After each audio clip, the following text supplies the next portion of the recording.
خلق الخلق وأحصاهم عدد رفع السماء بقدرته بغير عمد بسط الأرض بقدرته على ماء الجمد قسم الرزق فلا ينسى من خلقه أحد ولم يكن له كفوا أحد الحي القيوم علي العظيم جواد الكريم حنان منان فعال لما يريد والصلاة والسلام على حبيبنا وحبيب ربنا مصطفى مجتبى الذي أعطاه خلق آدم معرفة شيش شجاعة نوح خلة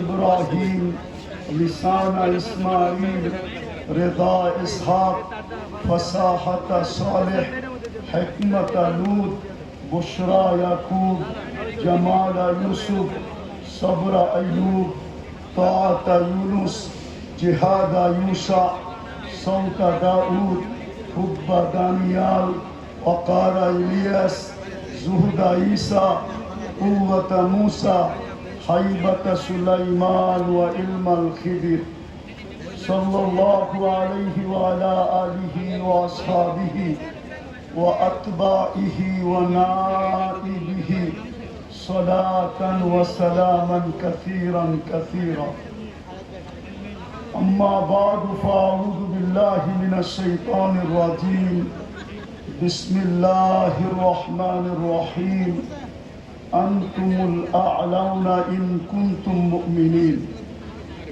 وقال رسول الله صلى الله عليه وسلم تركت فيكم أمرين لن تضلوا ما تمسكتم بهما كتاب الله وسنة رسوله وقال رسول الله صلى الله عليه وسلم كل أمتي يدخلون الجنة إلا من أبى قيل ومن يأبى يا رسول الله قال من أطاعني دخل الجنة ومن عصاني فقد أبى أو كما قال عليه الصلاة والسلام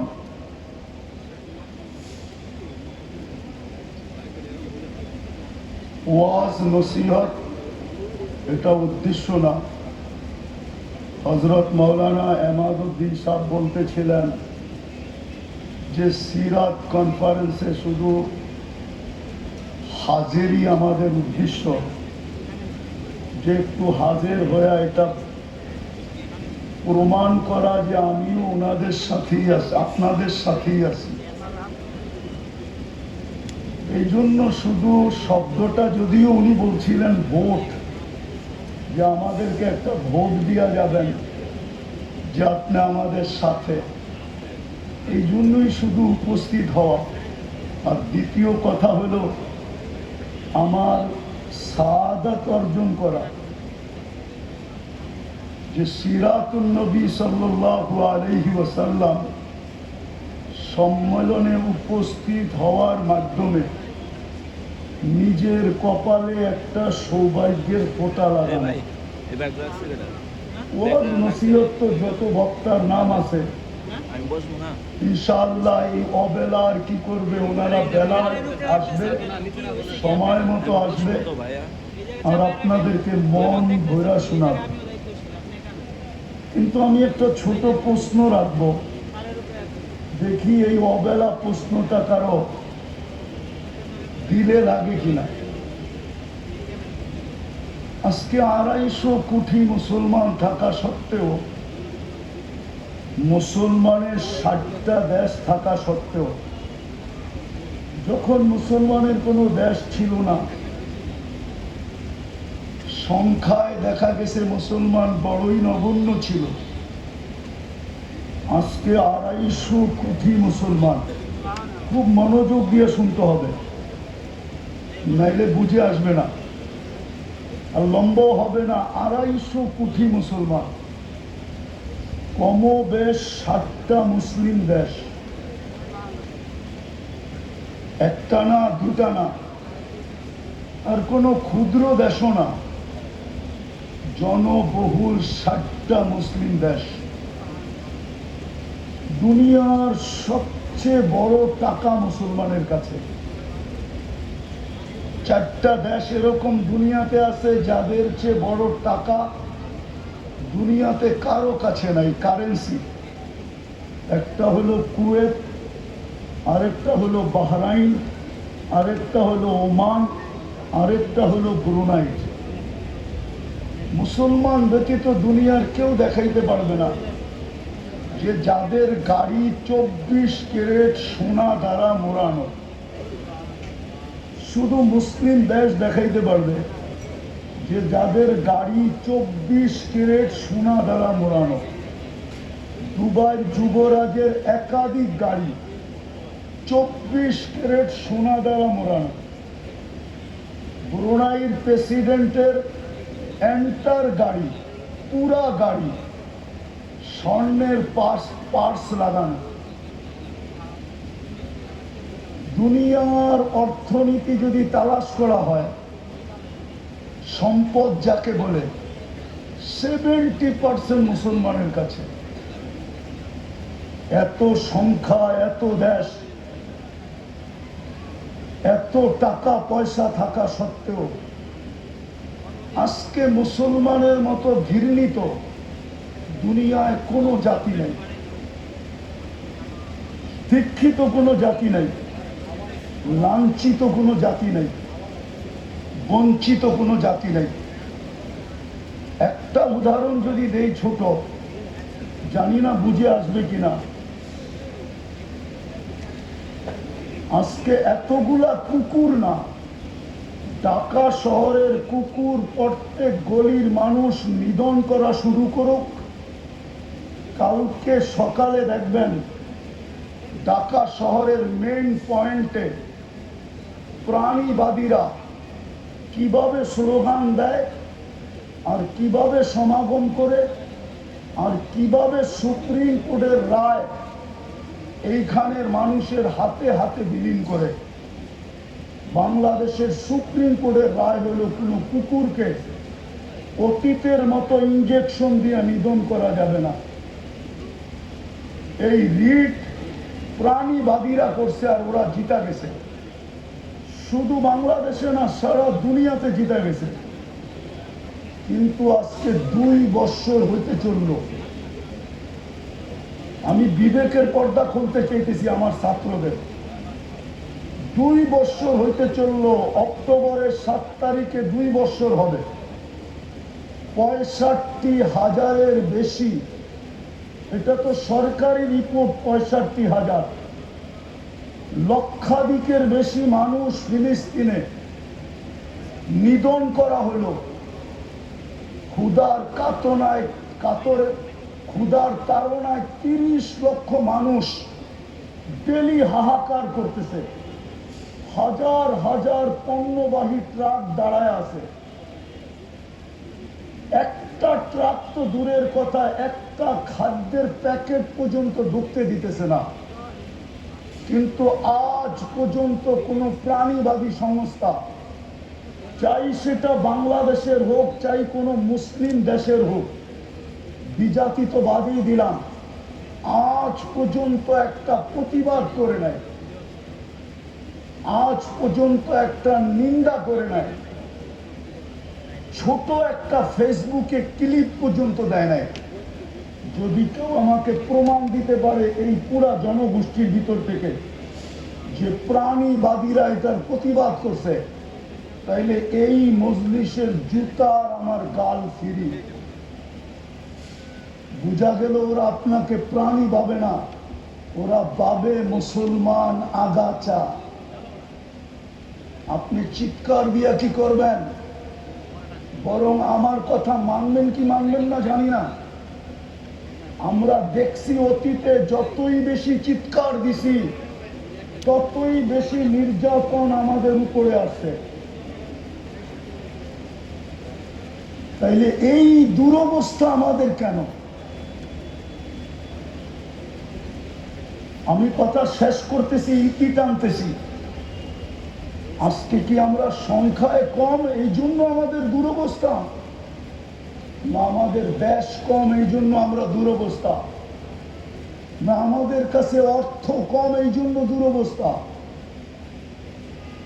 দুনিয়ার কেউ দেখাইতে পারবে না মুসলমানের চেয়ে দামি জিনিস দুনিয়াতে কেউ ব্যবহার করে না। উন্নত দুনিয়ার যত ব্র্যান্ড আছে সবচেয়ে বেশি ব্র্যান্ডের জিনিস মুসলমান ব্যবহার করে। আমাদের ছেলেদের হাতেও অ্যান্ড্রয়েড সেট আছে, তোমাদের সাথে ইন্টারনেটের সংযোগ আছে। মাদ্রাসা যতই কড়াকড়ি করুক না কেন, চুপে চুপে তোমাদের সাথে ইন্টারনেটের সংযোগ আছে। ইন্টারনেটে জিজ্ঞাসা করো দুনিয়ায় ম্যাকডোনা বেশি খায় কে? ইন্টারনেটে জিজ্ঞাসা করো কেএফসি কারা বেশি খায়? ইন্টারনেটে জিজ্ঞাসা করো রাডু ঘড়ি কারা ব্যবহার করে? ইন্টারনেটে জিজ্ঞাসা করো দুনিয়ার সবচেয়ে দামি গাড়ি কারা চালায়? ইন্টারনেটে জিজ্ঞাসা করো দুনিয়ার ব্র্যান্ডের কাপড় কারা বেশি পরে? আমার কথা বিশ্বাস না হইলে এই মজমার পুরা আমি দায় দায়িত্ব নিতে রাজি। যদি বিল গেটসের কোনো প্যান্ট $300 উপরে কেউ দেখাইতে পারে, ওর জুতা আমার গাল। যদি ওর কোনো শার্ট $300 উপরে কেউ দেখাইতে পারে, কিন্তু আমাদের দেশে পাওয়া যাবে সাধারণ মানুষ হাজার হাজার টাকা ডলারের কারো শার্ট পরে, হাজার টাকা ডলারের গেঞ্জি পরে গেঞ্জি। আমি চিনি ওদেরকে। আমরা নির্যাতিত কেন, নিষ্পেষিত কেন, ঘৃণিত কেন, অবহেলিত কেন? বিজাতির কথা বাদই দিলাম, আমার সমাজ আমাকে ঘৃণার চোখে দেখে কেন? কিছু বললেই আমার উপরে মৌলবাদী ট্যাগ লাগায় কেন? অতীতে তো দেখা আসলাম জঙ্গি ট্যাগ লাগাইলো কেন? বিভিন্ন অপবাদ দেয় কেন? কারণটা কি? বিজাতির সমাজ তো বাদই দিলাম, সিরাত তো এই জন্য ছিল না। আমি আলোচনাকে নিষেধ করতেছি না, শুধু আলোচনাই হবে এই জন্য তো সিরাত ছিল না। মুহাম্মদুর রাসূলুল্লাহর আবির্ভাব তো এই জন্য ছিল না যে শুধু দুনিয়াতে আসবে আমরা আলোচনা করব। শুধু তো এই জন্য ছিল না যে কিতাবে লিখবে আর আমরা পড়ব। তোমরা আমাকে জবাব দাও, যারা আসবে ওরা তোমাদেরকে বড় গরম গরম শোনাবে আমি জানি। আমি ঠান্ডা হুজুর, আমি গরমে বিশ্বাসী না। আমি সবসময় থাকি এসির ভিতরে, এই জন্য আমি ঠান্ডাই থাকি। আলহামদুলিল্লাহ সুম্মা আলহামদুলিল্লাহ। আমি গাড়িতে থাকলেও এসিতে থাকি, বাসায় থাকলেও এসিতে থাকি, এই জন্য আমার বয়ান ঠান্ডা ঠান্ডা। আমি তোমাদেরকে জোশে আনতে পারবো না, কিন্তু আমি বিবেকের পর্দা খুলতে চাই। বলো কেন আমরা 90% মুসলমানের দেশেও আমরা নির্যাতিত? আমরা কেন মৌলবাদী? আমরা কেন, আরে কেন আমরা জঙ্গি ট্যাগ লাগানো? কেন আমাদের উপরে আঙ্গুল উঠায়? এক রিক্সাওয়ালা পর্যন্ত আমাদেরকে সইতে পারে না। রিক্সাওয়ালা পর্যন্ত সামনে পড়লে গালি দিয়া বলে ও মোল্লা সরো।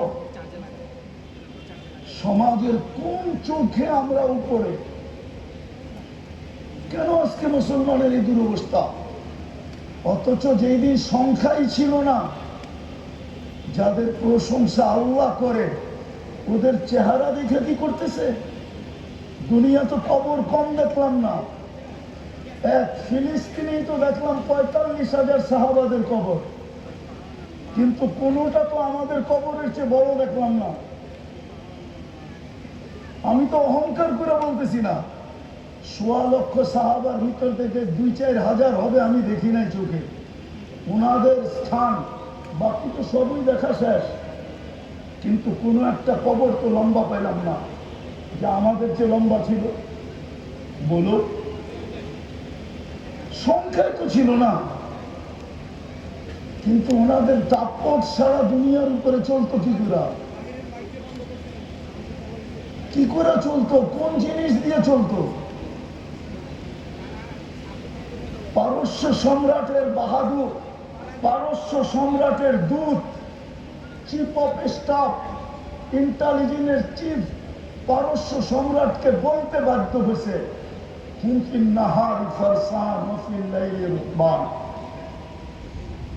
আজকে কোথায় রাসূলুল্লাহ সাল্লাল্লাহু আলাইহি ওয়াসাল্লামের সিরত? সত্য এটাই, এক কথা দিয়ে শেষ করতেছি, লম্বা করার সুযোগও হাতে নাই। যদিও কবি বলছেন, কিন্তু পুরা সারমর্ম ঢুকায় দিছেন, क्या वफा तूने मोहम्मद से तो हम तेरे हैं, ये दुनिया क्या चीज है, लौह कलम तेरे हैं। আজকে আলোচনা হইতেছে, লেখো লেখানি হইতেছে, চিল্লানি হইতেছে, কিন্তু আমার জাতি মুহাম্মদুর রাসূলুল্লাহর আদর্শে আদর্শবান না। আজকে আমার স্কুল কলেজের ছেলেরা, ইউনিভার্সিটির ছেলেরা, আমার সমাজের বুদ্ধিজীবীরা, আমার সমাজের সুশীলরা, আমার সমাজের প্রত্যেক ব্যক্তি রাসূলুল্লাহর আদর্শকে মানতে রাজি না। যদিও ইমাম বুখারী রাহমাতুল্লাহ আলাইহি বুঝাইতে চেয়েছিলেন, কিন্তু আমরা পড়ছি বটে, পড়াইছি বটে, বুঝাইতে পারি না, জাতিকে আদর্শ বুঝাইতে পারি না। ইমাম বুখারী রাহমাতুল্লাহ আলাইহি এক জায়গায় লেখেন নাই, বহুত জায়গায় লেখছেন এই হাদিসকে, যে কবরে সর্বপ্রথম প্রশ্ন হবে, মা কুনতা তাকুলু ফি হাদার রাজুলি মুহাম্মাদি। কিতাবুল জানায়েজ এই হাদিস আছে, এক জায়গায় নাই, 10 জায়গায় আছে। আমার মনে হয় ইমাম বুখারী কয়েলি অ্যাকচুয়ালে, যে কবরে প্রমাণ করতে হবে মুহাম্মদুর রাসূলুল্লাহর আদর্শে কতটুকু আদর্শবান ছিল।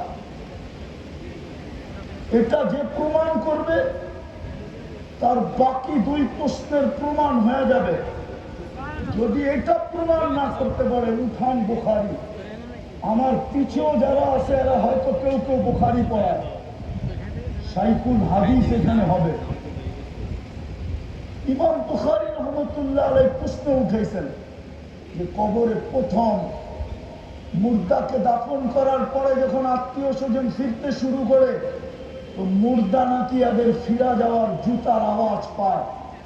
তখনই 2 ফেরেশতা আসে আর আয়েশা জিজ্ঞাসা করে, মা কুনতা তাকুলু ফি হাদার রাজুলি মুহাম্মাদি। আজকে আমরা আলোচনায় পটু, লেখাতেও পটু। উচিত ছিল, উচিত এই সংস্থা তো শুধু একটা প্রোগ্রাম করবে, ঢাকা দক্ষিণের এই মাঠে শুধু একটা প্রোগ্রাম করবে। উচিত ছিল ঢাকাটাকে কয়েক ভাগে ভাগ করা। এই রবিউল আউয়াল মাসে প্রত্যেকটা ঢাকাকে কয়েকটা ভাগে ভাগ করা, কমসে কম 2 দিন অন্তর অন্তর 15টা সম্মেলন করা উচিত ছিল। আমি আপনাদের উপরে আঙ্গুল উঠাইতেছি না, রাগ হবেন না।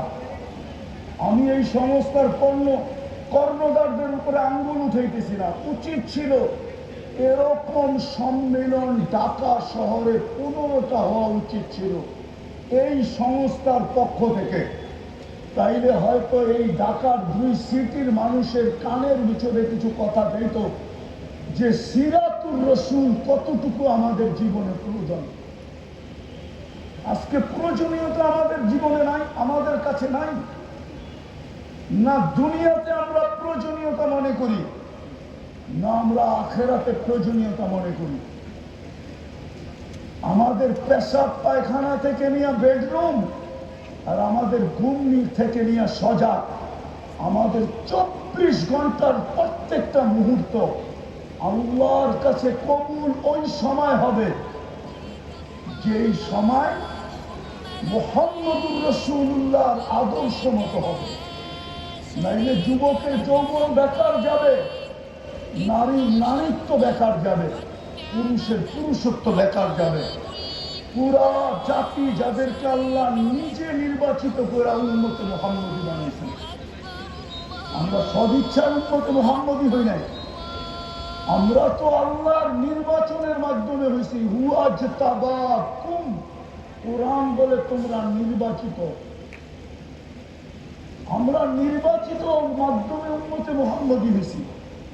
নাইলে তো মুসা আলাইহিস সালাম হইতেন, নাইলে দানিয়াল আলাইহিস সালামকে চোখের পানি ঝরায়া পারওয়ায়েতে বাদায়া ওয়ান নেহায়া এতটুকু মঞ্জুর করাইতে হতো না যে আমার লাশ যেন সুরক্ষিত রাখা হয়, উম্মতে মুহাম্মদীর হাতে যেন আমার দাফন আর কাফন করা হয়। এতটুকু উনি মঞ্জুর করাইতেন না। উনি জানতেন উম্মতে মুহাম্মদী কি জিনিস। নবীরা জানতেন মাসালুহুম ফিত তাওরাত ওয়াল ইনজিল, তাওরাত ওয়ালারা জানতেন উম্মতে মুহাম্মদী জিনিসটা কি, জবুর ওয়ালারা জানতেন উম্মতে মুহাম্মদী জিনিসটা কি। এরা কোন উম্মত হবে? এত বড় মর্যাদা আল্লাহ দিতেন না।